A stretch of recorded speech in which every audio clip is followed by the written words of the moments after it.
she like, Jim, you want to take it? Oh, who's this?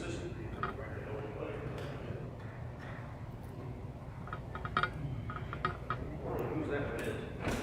There's the little short red ones. They're shorter than the songbooks.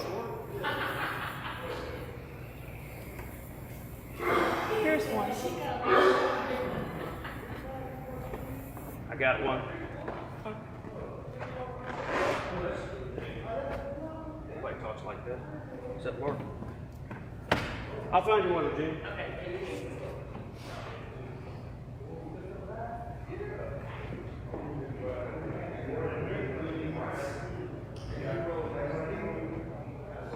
Are they all on the side?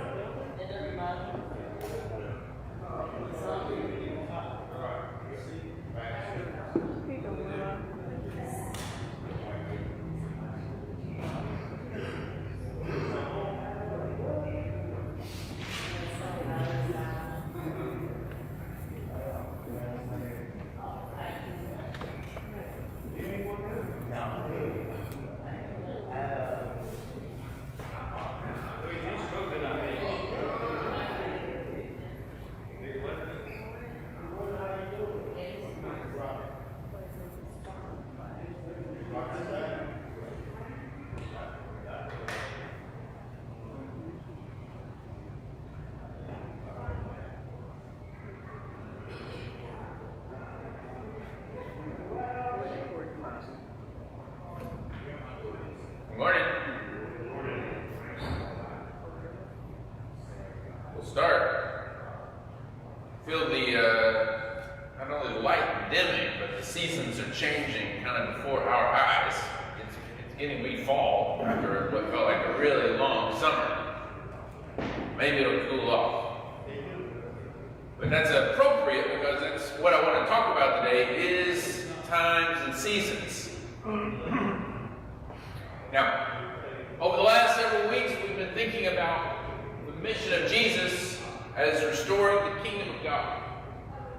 And we connected that back to things in the Old Testament, like Adam and Eve. God created humans to have dominion, and that's kingdom language, dominion, kingdom. But we traded dominion for domination. We abused what God gave us, and we used it to control other people, enrich ourselves, and in the process, we did harm. So we're thinking now about the way God began restoring humanity, starting with Abraham, and it's founded on trust. Abraham is the father of faith or trust. So he gives up his domination, and he submits to God. And so he'll exercise his dominion under God. And that's what the kingdom is. God's reigning, and we're reigning with God. So we go from Abraham to Moses and the children of Israel. And we talked about how the story of the Exodus shows us the difference between these kingdoms that God has in mind. Egypt is the symbol of everything that's gone wrong with humanity. Egypt is oppressing Israel. It's enslaved them. The king is arrogant and thinks he's God. All the things that could go wrong have gone wrong with Egypt. So God rescues his people. He delivers them. And he gives them a new mission. And we read this in Exodus 19. Does anyone remember the mission that God gave to his people? You're going to be a blank and a blank.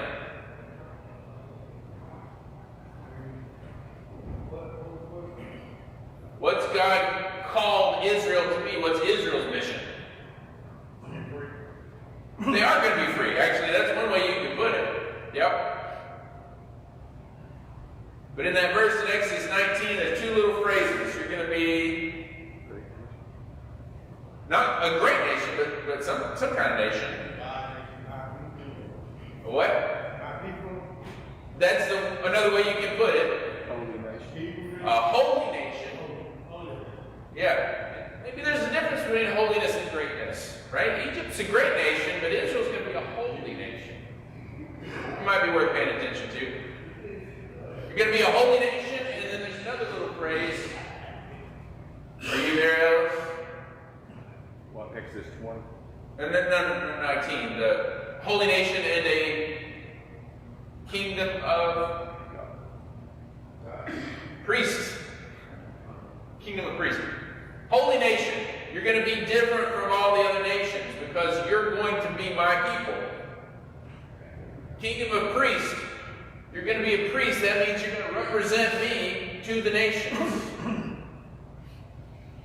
Now, we saw this. If you fast forward to the New Testament, in 1 Peter we get almost exactly the same language. You are a holy nation and a kingdom of priests. We as the church have the same mission as Israel had. To represent God on earth. We are God's people, and our holiness reflects God's holiness. And the goal is the whole world become holy. So it's helpful to go back and see how Israel was becoming holy, because that's kind of the same process that we'll need to take to become holy. So far, so good? Okay. Now, God's holy just because He's God. That's what it means to be God. He's holy. He doesn't have to do anything. He just is holy. He's different from us. We're not just holy. We're the opposite of that most days. But God's called us to be like Him, to be holy, and so that's going to take some effort, some work. It's going to take some time. And that's not just true for me as a person, it's true for us as a group. Because we're called to be holy together, not just holy individually. We're a holy people or nation. So, how does Israel move from becoming essentially Egypt-minded? Somebody made that point last week, a really good point. Oh, Clarence. They're coming out of Egypt and they're thinking like Egyptians. And now they're needing to become people who think like God thinks. And we looked at the wilderness as a school last time. Remember the manna? So the manna is one way they're learning to think economically like God. Not hoarding, but sharing. Basically. Okay. We came to this briefly, but I decided we need to come back and see it more because I want to think about both time and space. So God gives us instructions to become like Him. And that's going to happen through time and space. God doesn't live in time. He lives outside of time. But we live in time. God doesn't live in space. God just is. We live in space. We move around and bump into things. We have bodies. That's how we're different from God. So God is calling us to be holy and making us holy in time and space.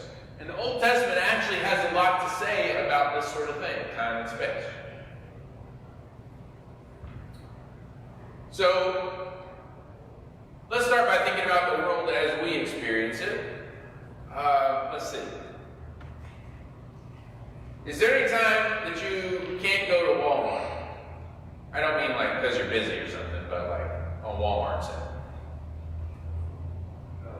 Any time of the year. Midnight, 2 a.m. Maybe like half a day on Christmas. And is that true for a lot of places? Is there any time you can't go buy something on Amazon.com? They don't even take off on Christmas. Still have service. Yeah. Bad Wi-Fi. We live in a world where time is flat, where there's never a time where you can't buy something or sell something.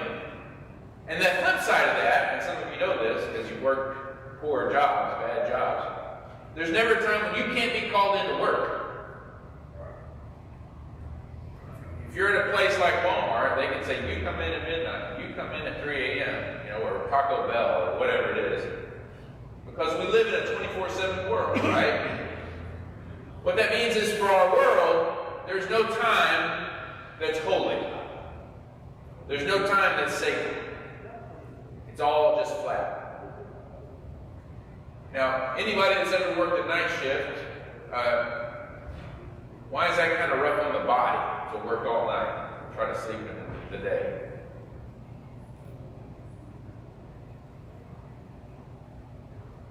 Well, it switches your schedule around. It's light during the day, and unless you blacken the room to where you can sleep, but also when you're having worked night shift before, a lot of times I would used to try to come back and make the weekend regular, and you can't do that. I found out to work night shift, I had to pretty much schedule my week close as I could to sleeping same time during the day.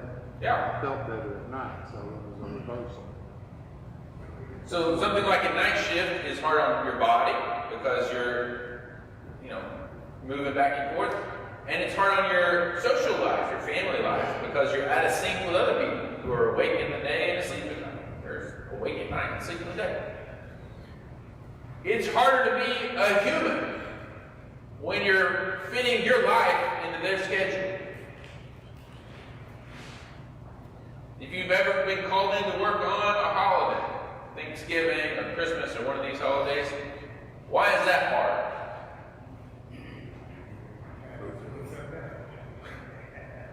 That's normally family time. That's time when you meet up with your family and do things with your family. It puts you out of sync with, the people around you. It's harder to love people when you're not with them eating turkey. Do what? I quit a job one time because I was working with, I worked there for like 4 years and cash and carry was never store. But Indians are separate. So they would give us Christmas Eve or Christmas. Yeah. They got to get Christmas off, but we couldn't be here on Christmas Eve. I was like, I'm not going to come over there for Christmas Eve. Yeah. So some people have a different calendar. Yeah. Now we can say the same thing about like Sundays. Some people don't get Sundays off, so it's hard for them to come to worship. Some people are working long shifts without a break for weeks in a row, on oil rigs or things, right? They're having to fit their life into the schedule of the company or the corporation.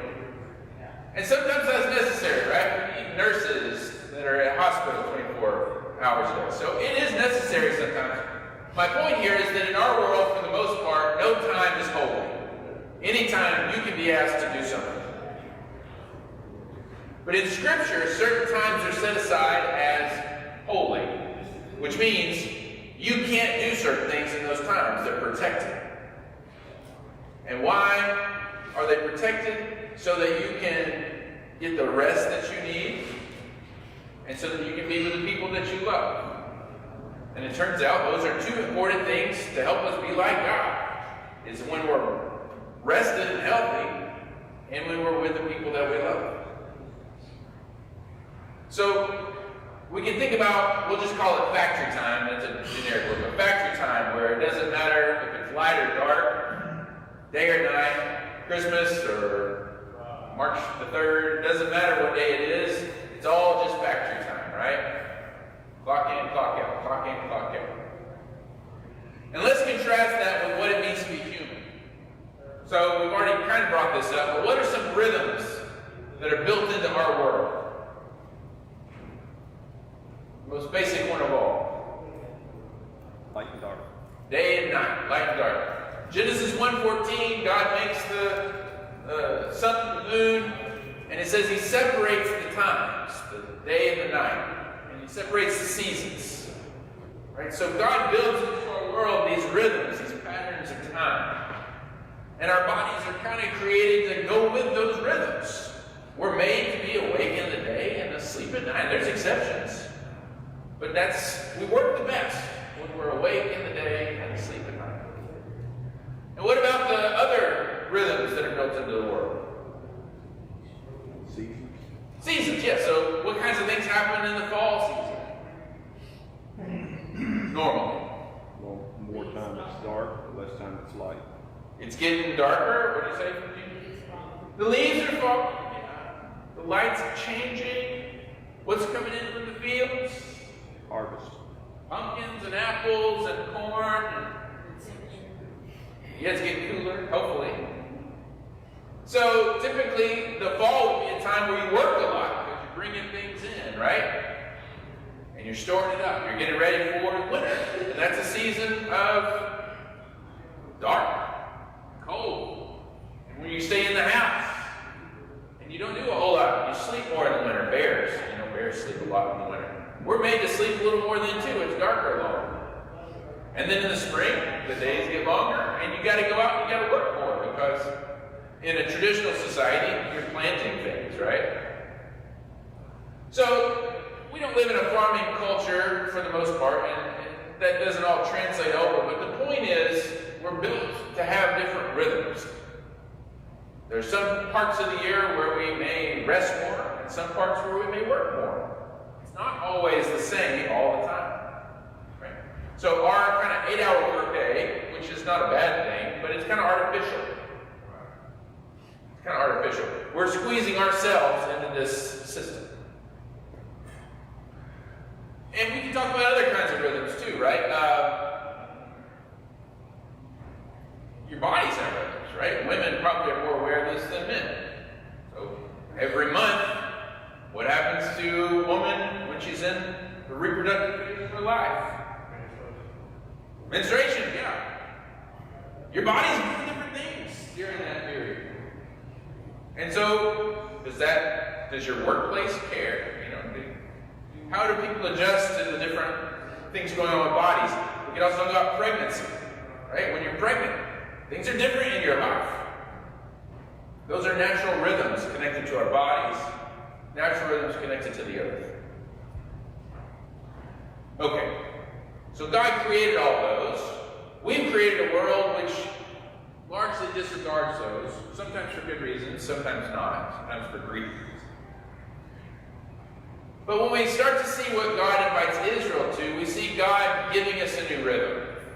And that rhythm is the Sabbath day.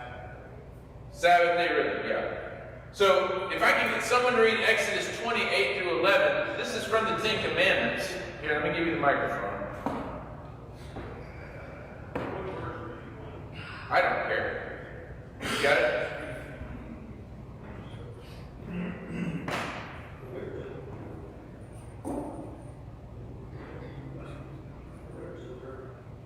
Observe the Sabbath day and keeping it holy. You have 6 days each week for ordinary work, but the 7th day is a Sabbath day of rest, dedicated to the Lord your God.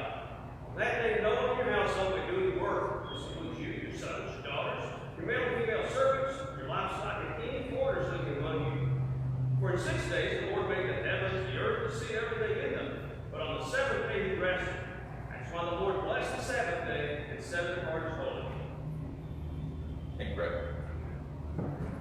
Take this useless stick. There's something unusual about this 4th commandment. Does anyone know what it is? So you know the other ones: don't kill, don't murder, don't steal, honor your father and mother.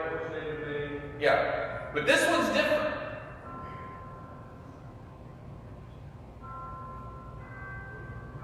Keep the Sabbath, keep it holy. What? Keep the Sabbath to keep it holy? Yes, but it keeps going, doesn't it?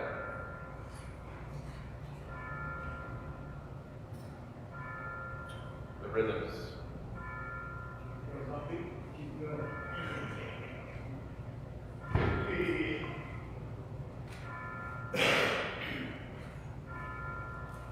It's a bit more prescriptive than the others. Well, same word, right? What do you mean? So the others are pretty obvious. Don't murder, on your appearance. Those are pretty intuitively obvious. Keeping the Sabbath, there's a little bit deeper dive on this. Here's specifically what this means. It's a lot more prescriptive in how you're supposed to live than just don't steal. Everybody knows what don't steal means. But how do you keep the Sabbath? It goes in more detail. Yeah. And I might frame it like this: it's the only one of the commandments with an explanation. All the other ones are just don't do it. This one is keep it, and here's why. What's the reason? Because God would. Because God did it. And I've invited you to be like me. I worked for 6 days, rested on the seventh. You're going to be a people reflecting me, including the rhythms. Now, I've already said God exists outside of time, so there's something going on there. But don't worry about that. The important thing is we're called to be like God, have these rhythms of work and rest. And why do you think God needs to make it a law? What's our tendency? To disobey. Well, not just to disobey, although this could be a form of disobedience, but for some of us anyway, what's the tendency? Lose focus on what's important. So we just have to stop what we be doing in our business and focus on God on Sabbath. It's a focus thing. It's a rest thing. It's a focus thing. Yes. Yeah. I think for some of us, we just keep working. Most of human society has worked for 7 days a week because there's a lot to do. So you just work and you work and you work, and life is about work and money and success and all these things connected to work. So when you put all that together, the picture that comes out is, if I'm left to my own, I'm trying to make a name for myself. I'm trying to provide for myself. I'm trying to do it all for myself. And remember, that's the sin of Babel and of Egypt and of the kingdoms of this world. So God recognizes, notice in the Ten Commandments, he doesn't ever say, you shall work 6 days a week. He doesn't have to command us to work. We're all hustling to get what we need. It's just we're made to do that. What God has to say is, stop the hustling. Stop the working. Once a year, every quarter, every week, I want you to pause. I want you to realize it's not up to you to take care of yourself, to provide for yourself. It comes from me. Well, now we don't get no truck because the government shut down. And that's a problem. That's the kingdoms of this world. Dysfunctional. Yep. What'd she say? Someone back She said the government shut down now, so checks aren't coming in. And they can do a lot of stuff out like food stamps. Yep. Yeah. Jobs. Yep. Jobs, can't get jobs. Yep. Services are shut down. Yeah. Pray for us. So is the Sabbath in another way God saying you need to trust me? Exactly right. It's built into our week that we pause, and this is focus thing, but it's saying stop trusting yourself for everything. Take a break, and you'll know, because you're not going to die on the seventh day when you're not working and hustling and whatever you're going to do. Trust me. And we need a reminder of that every single week, because it's so easy for us to lose focus. I guess that's communion also means the same reason. Exactly. That's exactly right. We're here today, right? We were here last Sunday. We're going to be here next Sunday because we have this weekly rhythm. It's a little different from the Sabbath. For us, it's Sunday. For them, it was Saturday. But it's a weekly rhythm where we stop and we remember. And we're not working right now, right? We're here to learn and to worship.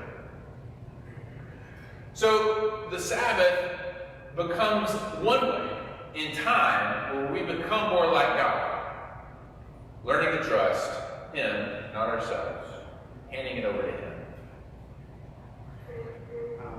Interestingly, he gives another explanation in Deuteronomy. So the Ten Commandments show up twice in the Old Testament, once in Exodus and once in Deuteronomy. In Exodus, he says, keep the Sabbath because I rested on the seventh day. Does anyone, you may not know off the top of your head, does anyone know what the other explanation is in Deuteronomy? I should have written that verse.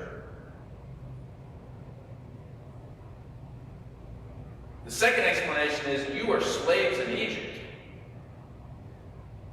And they forced you to work every day, and now you're free people. And free people don't have to work every day.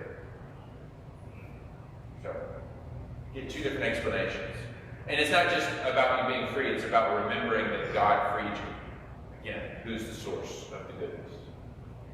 Yeah. So, Israel has a rhythm every week. They're taking a day off. They're remembering God. They're resting their bodies. But it's not just a weekly rhythm, because Israel also has these bigger rhythms, annual rhythms. And that's a cycle of feast day festivals. We're not going to go through and read the verses, but the three big ones in the Old Testament, and there's a few more now that Jews celebrate. But Passover, the Festival of Weeks, this is going in and out, and the Festival of Booths. In Hebrew, Shavuot and Sukkot. You guys know what the Passover celebrates? The angel of death passing over them in Egypt. Yeah. And the Festival of Weeks, which is 50 days after Passover.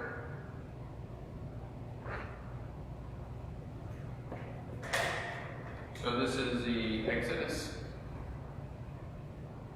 This is the meeting down at Sinai.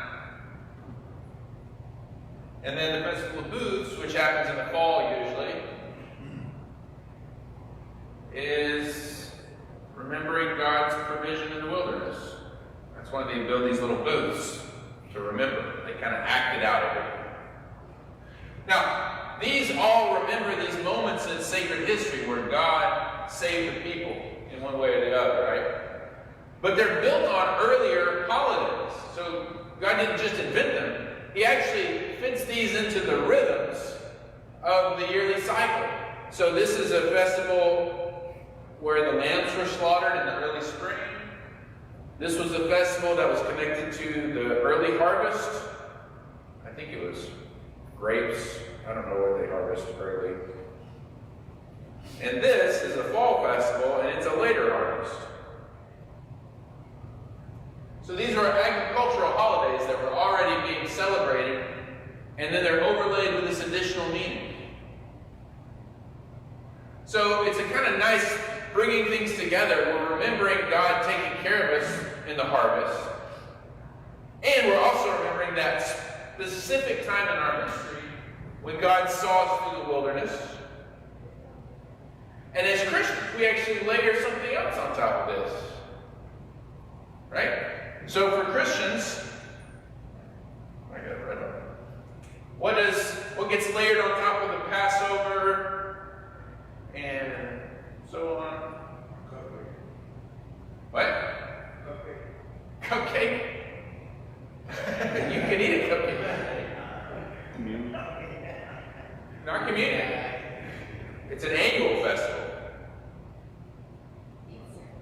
Easter. Jesus dies on Passover. So that comes over as Christian celebration of Easter. Anybody know what this one becomes? Weeks. Festival of Weeks. Celebration of Sinai. 50 days after. Candace knows when she's told that. That's Pentecost. Church's birthday. Pentecost, 50 days after Easter. Usually early June. Yeah. We don't have one for this one, I don't think. So But- the Festival of Weeks is actually Pentecost? Yeah. Yeah. That's why they were all there in Jerusalem for the holy days. Yeah.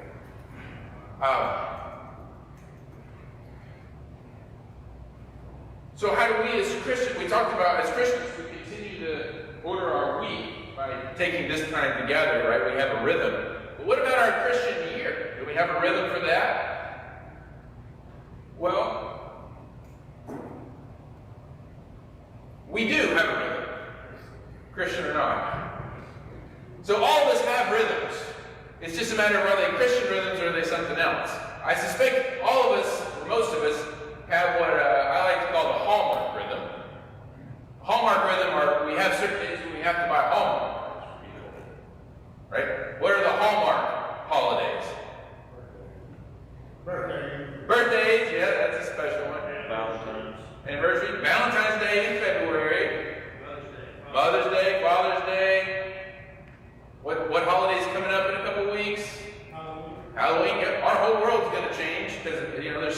decorations all over my neighborhood, and candy, and it's a big deal. Candace is wearing orange. I don't know if that's for Halloween, but people wear different clothes, right? And then the next month we're going to have Thanksgiving, and then the next month's Christmas, New Year's, and just go to the stores, and you can see our world is shaped by these rhythms, right? And we're thinking about different things at different times. We're thinking about pumpkins and bats right now. We're thinking about hearts and love and February. So we all have a rhythm. But it's whose rhythm are we going to live on? Now we Christians, we didn't choose the Hallmark holidays. We just kind of inherited those. Right? The country has its own calendar, right? 4th of July and Memorial Day and Veterans Day, right? So there's the national calendar, there's a Hallmark calendar. But Christians have historically tried to organize their year. And you see a little bit of it right here. Right? The earliest yearly festival for Christians was Easter. They started celebrating that really early. They did celebrate it every Sunday, but then they recognized that Easter Sunday had some special significance. And then there's one other big one, Greg, I think you mentioned a minute ago. What's the other big point in the Christian calendar? Easter and Christmas, yeah. Which we're getting really close to that season. The trees are already out here and there. So early on, Christians said, we're not going to live by the Roman Empire's calendar. We're going to live by the Christian calendar. And our Christian calendar is going to walk us through the life of Jesus. So when we think about how we order our time is going to be ordered like Jesus' life. And so we're going to think about Jesus' birth in December. Now, they didn't really think he was born then, but that was just kind of worked. There's some reasons they picked December, but it worked in. Easter was the big one, and they knew when he died. They had that date. So we're always going to celebrate the resurrection. We're going to remember the new life that comes from his death and resurrection. And over time, they started filling in between. So they celebrated events in Jesus' life, like his baptism, a few weeks after his birth, and the transfiguration, and other things. So what they eventually came to do is they took the whole gospel and they laid it over the year. And they said, we're going to walk through the life of Jesus every year until our lives conform to his life. And we're going to read those stories and we're going to celebrate his life instead of what the empire tells us to celebrate. The Roman Empire or whatever came later. The Indian calendar, different parts of the world had different calendars. So the question for us is, what are we going to do? How are we going to order our lives? We have a weekly rhythm. We're here, and that's good. What matters in the course of our year? And I think families have to get together and think about that. I think the church has to get together and think, what are we going to do to keep our focus through the year? To keep these rhythms lined up with God and not with all these other things that want our time and attention and money. Hallmark wants our money. I don't think they care that much about moms. They want us to buy cards and flowers. But the purpose of this calendar is to begin to look more and more like Jesus. So, we can talk more about that later. But I think Israel provides a model for how we organize our time. And next week, we're going to look at the tabernacle and think about how they organize their space. Does it matter how we're organized? Does it matter what you see when you walk in? Does it matter that there's a table right here or a pulpit here? Does that matter? Well, those space issues matter to Israel. I bet Brent has a few things to say about this. Got to think about it. Spatial layout. Yeah. And holiness. Different people have different ways of doing it too. That's right. Yeah. And there's also just standard conventions of speaking in a public realm. You can go to a conference for architecture. There's going to be a pulpit or a lecture. There's going to be people sitting in a big assembly. So some of it should function how we sit. Yeah. So we're going to think about that next week, about how Israel did it and then what we're doing. So thank you. See you then.